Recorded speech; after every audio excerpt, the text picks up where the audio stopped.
Olá, minha Paraíba, muito boa tarde, sexta-feira, dia 8 de julho de 2022, estamos fechando a semana aqui no Rede Verdade. Nosso bate-papo de hoje, nossa conversa de hoje é sobre economia, sobre essa inflação, sobre, enfim, tudo isso que a gente está passando. A gente tem condições de entender esse processo e poder ter ali algumas luzes no final do túnel.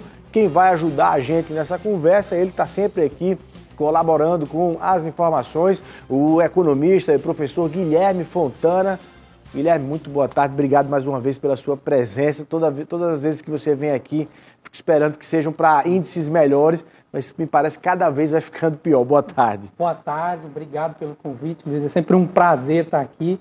E vamos conversar um pouco, vamos entender se existe uma luz no fim do túnel, como é que está a situação, como é que está a conjuntura macroeconômica do nosso país, né? Bom, vamos lá.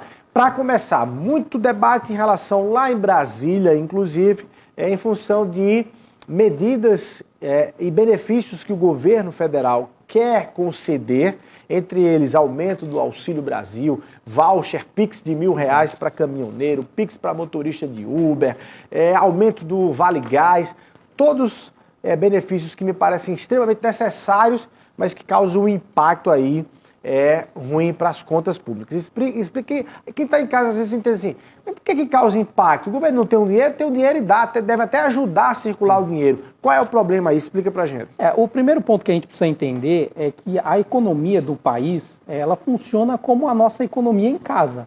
A gente recebe um salário e a gente tem que gastar dentro daquele salário.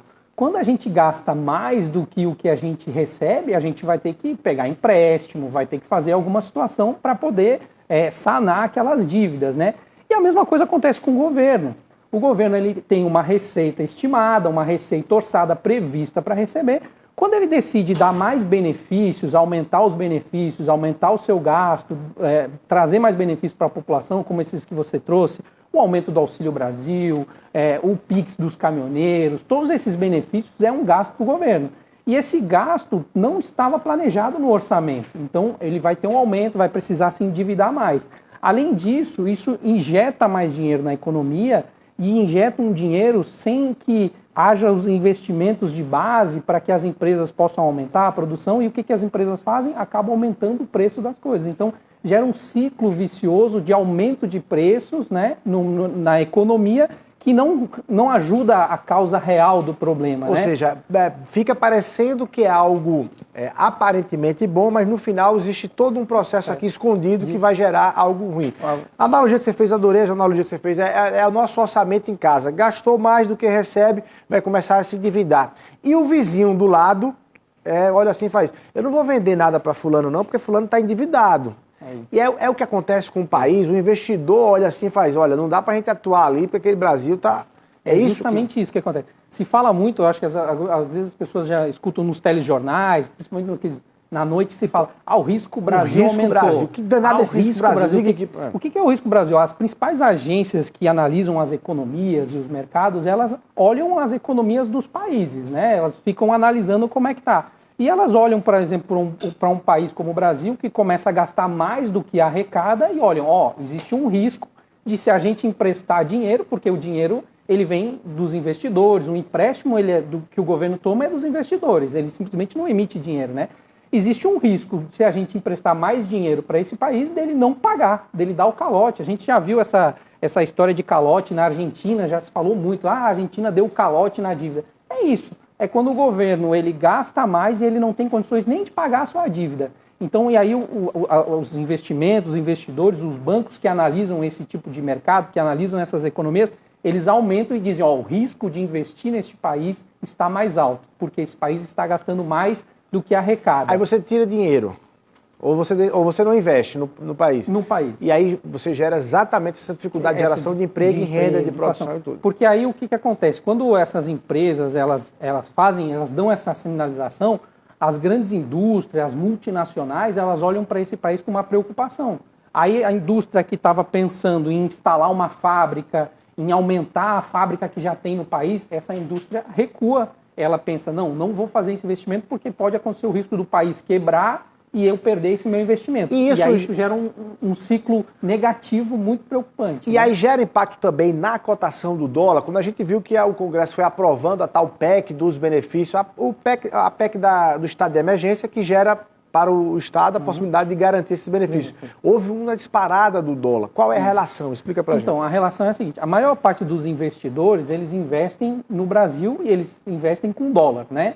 Aí o que acontece? Quando eles olham que o risco aumenta muito, que o governo vai gastar muito, que ele tem perigo de não pagar a sua dívida, eles tiram o dinheiro, eles tiram o dólar do Brasil e colocam em uma outra economia onde eles vão ter mais segurança, muito provavelmente, às vezes, nos Estados Unidos. E aí são dois cenários que uma coisa vai puxando a outra, né? O aumento do gasto do governo, isso os investidores olham com uma preocupação e aí tiram o seu dinheiro do país.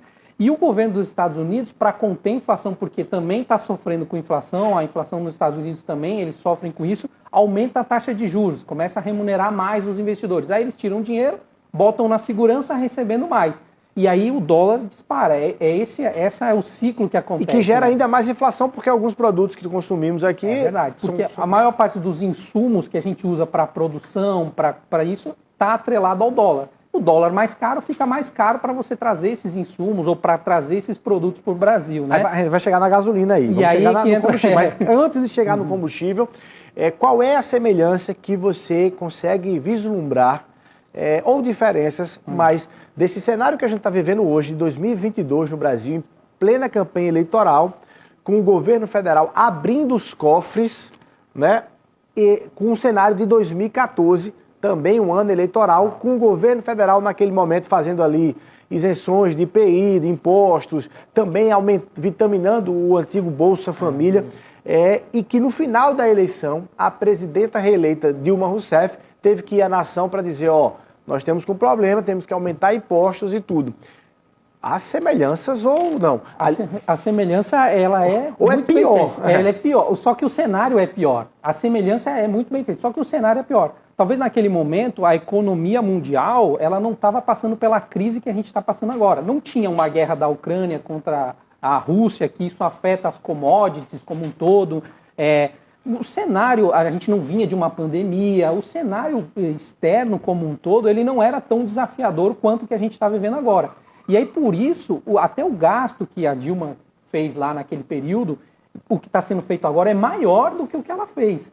E aí, quando vê, o próximo, muito provavelmente, quem for eleito e se andando, o que deve andar, essa PEC dos benefícios, né? O próximo presidente vai começar o ano, muito provavelmente, com o mesmo discurso. O de 2023 terminou ali. Vai dizer... Vamos precisar conter, vamos precisar segurar. Muito provavelmente deve ser esse cenário que se desenha. E aí significa que, olha só, significa o próximo presidente, seja ele qual for, ou o presidente tem mulher, ou uma mulher na presidência, tem mulheres candidatas aí, vai chegar em janeiro para dizer, eu vou ter que cortar gastos, isso implica dizer, alguns benefícios esqueçam, vou ter que diminuir esse gasto e talvez, muito provavelmente, pensar em criar receita. É porque você vê, por exemplo, o próprio governo, que a base do governo que está propondo esses benefícios, eles estão só propondo o benefício até o final do ano. Não é um benefício contínuo, porque ele sabe que talvez se ele for reeleito, ele vai ter que cortar esse benefício. Então ele já está dando esse sinal, e seja quem assumir, já vai estar dando esse sinal de que no próximo ano vamos ter que contingenciar os nossos gastos. Isso é fato. É porque, volta à analogia que a gente fez no início, né? É como o orçamento de uma família. Se você gasta mais do que o que você ganha, em algum momento você vai ter que economizar, vai ter que cortar aquele lazer, vai ter que cortar o passeio, vai ter que cortar algumas coisas. Isso é o benefício com as pessoas. Se a gente gasta mais, a gente vai ter que começar a cortar alguns benefícios para poder fechar as contas, né? E aí, Guilherme, qual é para quem é micro, pequeno, empresário ou, enfim, cidadão mesmo com seu salário ali de final do mês, o que é que a gente deve fazer durante esse ano, se preparando para 2023? Quais são os caminhos aí que a gente tem? Eu acho que esse é um momento, quando o mercado existe incertezas, é um momento de contingenciar, né? Pode ser até muito complicado para um economista ou para talvez a estratégia que o governo está desenhando a gente falar isso, mas é um momento de, se você está pensando num investimento mais pesado, espere passar a eleição, vamos ver o que vai se desenhar após a eleição, porque a gente sabe que o cenário de eleição é um cenário muito incerto, a gente não sabe quem vai assumir, qual vai ser a postura que vai tomar, como vai seguir. Então, espere passar esse momento de turbulência, porque depois que passar esse momento de turbulência, quem conseguir passar passar esse momento de escassez vai conseguir colher os benefícios no futuro para quando a economia voltar. A gente sempre, e aí é sempre talvez uma questão motivacional, a economia ela é sempre muito cíclica, né? Nós estamos passando por um ciclo de recessão. Bem grande, né? Porque vai desde o final de 2014, não é isso? Muito por conta de pandemia, porque cada vez que parece que a gente agora eu acho que a última vez que a gente conversou, a gente não, vamos retomar agora. Aí vem a guerra da Ucrânia, exato. Aí sempre vem um agente novo que vem segurando essa recessão. Mas acredito que em algum momento essa recessão vai passar, e aí quem conseguir sobreviver essa recessão, o microempresário que tem as contas apertadas, as famílias que têm as despesas cortadas, que vai no supermercado e vê o aumento de preço e não sobra nada no final. Quem conseguir sobreviver a esse momento, quando a gente recuperar, vai estar com fôlego, vai estar com a sua estrutura de custos enxuta para poder realmente recuperar a bonança. Então, esse é o momento de conter os custos, organizar a sua estrutura de custos, que é o que as grandes empresas estão fazendo, né? Você pega os maiores players do mercado, você vê até empresas de fora do país, nós estamos contingenciando, estamos economizando para passar por esse momento. É muito esse o cenário. Os R$600 da pandemia já não são os mesmos 600 de agora, né? Para entrar no supermercado, para comprar ali, encher o carrinho, já não dá, né? Você vê que, por exemplo, o aumento do valor da cesta básica, o valor da cesta básica antes da pandemia, os R$600 ajudavam bastante. Hoje ele só vai minimizar aquela perda o que você perdeu nesse decorrer. Então, os R$600 do início da pandemia não são realmente os mesmos, né? O poder de compra da população vem caindo, né? Então, por isso que a gente diz, talvez esse benefício que boa parte desse pacote de benefícios está muito linkado para o Auxílio Brasil, para esse aumento no Auxílio Brasil, ele vai ter um efeito muito pequeno no poder de compra realmente das famílias, né? Ele vai minimizar, obviamente, né? É um ilusionismo. É isso. Eu acho que é muito isso. Ele dá um efeito de curto prazo muito, assim, as pessoas realmente sentem, né, esse efeito de curto prazo, mas no longo prazo acaba se diluindo e perde novamente o poder de compra, né? Tá. A gente viu que o governo federal também foi, naturalmente, combater ali a questão do preço dos combustíveis, com isenção dos impostos federais, e aí essa guerra com os estados conseguiu garantir a redução do ICMS, e na bomba o cidadão já está vendo ali uma redução desse valor. Várias perguntas em relação a isso, mas a primeira delas, dessa reduçãozinha que a gente está vendo no combustível, que gera boa parte, né, da nossa logística de custo de produção, a inflação tem como cair um pouco, porque a gasolina está caindo também? Dá para dizer assim, bom, o combustível baixou, algum custo de produção vai baixar também, a gente vai sentir isso também? Não, obviamente vai se sentir, no curto prazo a gente vai sentir, porque o modal de transporte do Brasil, ele é um modal muito rodoviário, né? Então, quando você reduz o custo de transporte, de mercadoria, diminui o custo do diesel, as empresas acabam reduzindo um pouco, até porque você vê uma pressão de demanda e as empresas não estão conseguindo crescer as vendas, elas acabam reduzindo para poder compensar. Mas eu acho que essa grande questão dos combustíveis, assim, eu acho que a gente primeiro precisa entender que esse eu acho que era talvez a melhor solução neste momento, era realmente essa redução do imposto, porque outras soluções, elas são inviáveis, né? A gente entra muito numa cortina de fumaça de se discutir assim como eu vou querer né? que você explique isso direitinho, mas assim, só para entender, com o que está já, do ponto de vista de redução de imposto federal e redução de ICMS, que já gerou uma redução na bomba, você pode prever que pode ser que o resto do mercado acompanhe também, pelo menos contenha também altas maiores em relação ao custo de produção. Deve-se ter essa história. Aí, vamos lá, até quando também essa redução de bomba é ilusionismo, é ilusão para a população, que daqui a pouco vem outro aumento aí, e aí essas bombas vão subir de novo. Rapidinho, vamos para um intervalo comercial e a gente volta um minutinho aqui conversando com o economista Guilherme Fontana.